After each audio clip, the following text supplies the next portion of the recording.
Selamat pagi Pak, perkenalkan, nama saya Nathanael dari Universitas Bunda Mulia jurusan Desain Komunikasi Visual. Pada hari ini, saya ingin mengajukan sebuah proposal dan informasi terkait konser musik yang akan kami adakan setelah pandemi COVID-19. Berikut adalah proposal dan informasinya, silahkan dicek Pak.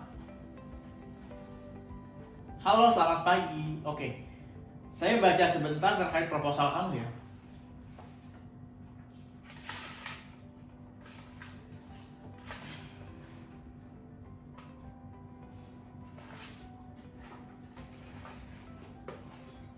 Saya sudah baca sekilas terkait proposal yang kamu berikan kepada saya.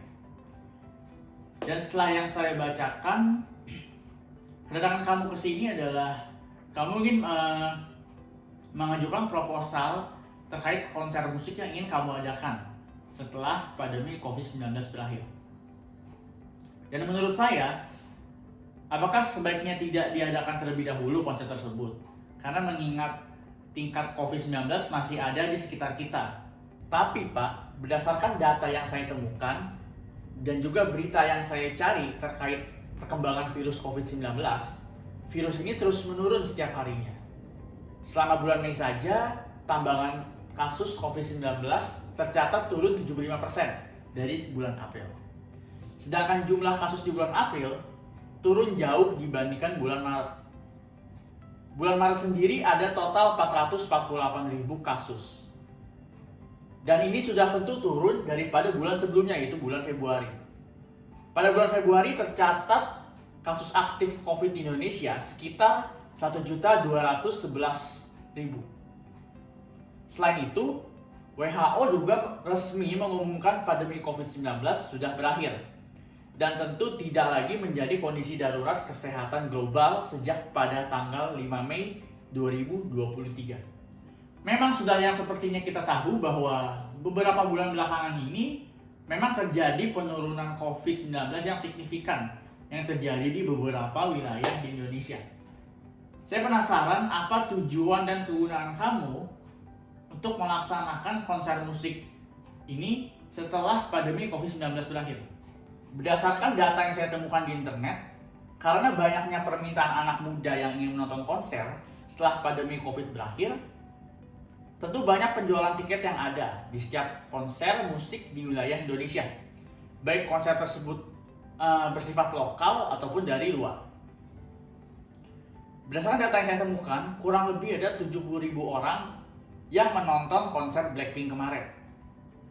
Data ini didapatkan dari total penjualan tiket yang ada pada konser Blackpink kemarin. Dan keuntungan yang didapatkan kurang lebih mencapai 376 miliar rupiah. Dan juga karena adanya konser Coldplay yang ingin diadakan pada bulan depan, cukup banyak turis asing yang datang ke negara Indonesia untuk menonton konser Coldplay tersebut. Kurang lebih ada 10.000 sampai 12.000 turis asing yang datang ke Indonesia untuk menonton konser Coldplay. Dan untuk keuntungan dari penjualan tiket yang ada mencapai 373 miliar rupiah. Selain itu, kemarin sejak maraknya K-pop atau Korean pop, musik pop dari negara Korea, tentu banyak juga artis-artis dan musisi-musisi yang datang dari Korea Selatan untuk mengadakan konser di negara Indonesia. Dan itu berdasarkan data yang saya temui, sekitar total 30.000 orang yang ingin menonton konser K-pop tersebut. Serta masih banyak musisi lain-lainnya. Dan juga untuk meningkatkan perekonomian UMKM yang ada di Indonesia, konser yang diadakan juga tidak hanya menguntungkan para musisi saja. Konser yang diadakan juga dapat menguntungkan UMKM atau pedagang-pedagang kecil di sekitar tempat konser diadakan. Mereka menjual seperti aksesoris, baju, merchandise dari konser atau musisi tersebut. Dan hal ini tentu dapat menguntungkan mereka dan mengembalikan uang mereka yang kurang mereka dapatkan mungkin akibat pandemi COVID-19 kemarin. Dan tentu hal ini hal yang bagus, bukan? Menarik sih kalau kamu bilang bahwa konser kamu dapat meningkatkan perekonomian yang ada di Indonesia. Sebelumnya saya ingin mengajukan satu pertanyaan. Apa kepentingan kamu untuk mengadakan konser musik ini? Apakah untuk kepentingan kamu sendiri atau kepentingan orang banyak? Berdasarkan data yang saya temukan dan survei yang telah saya bagikan, ternyata kebanyakan anak muda yang ingin menonton konser musik setelah pandemi berakhir. Tentu tren nonton konser pasca pandemi ini menjadi ajang pencarian hiburan. Bagaimana kalau ternyata konser musik yang ingin kamu adakan malah memperparah situasi COVID-19 yang sedang berlangsung? Dan bagaimana sih cara kamu untuk mengatasi keadaan tersebut?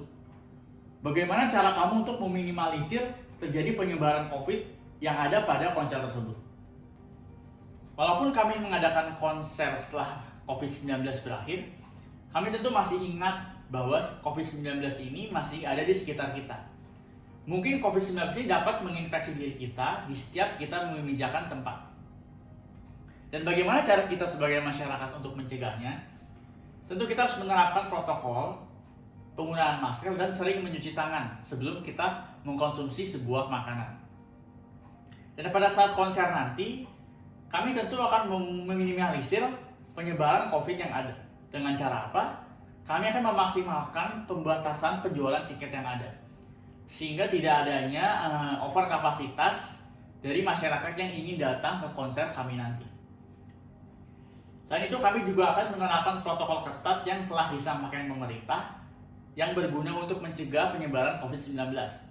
Seperti kami menggunakan masker, baik seluruh masyarakat ataupun seluruh petugas konser musik yang ada, kecuali musisi yang ingin tampil pada saat konser nanti. Hal ini tentu mencegah penyebaran COVID-19 kembali. Dan kami juga akan melakukan scan peduli lindungi terlebih dahulu sebelum setiap orang masuk ke dalam area konser. Oke, saya setuju dengan pendapat kamu.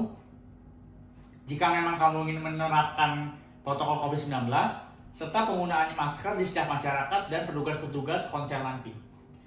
Ditambah saya juga setuju dengan pendapat kamu yang mengatakan bahwa tetap ada scan peduli lindungi sebelum masuk ke dalam area konser untuk mencegah penyebaran COVID.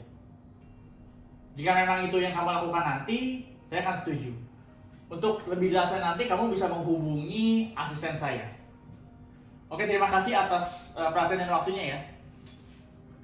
Terima kasih Pak atas waktu dan perhatiannya, dan terima kasih juga karena Bapak sudah mau bekerja sama dengan kami untuk mengadakan konser pasca pandemi COVID-19.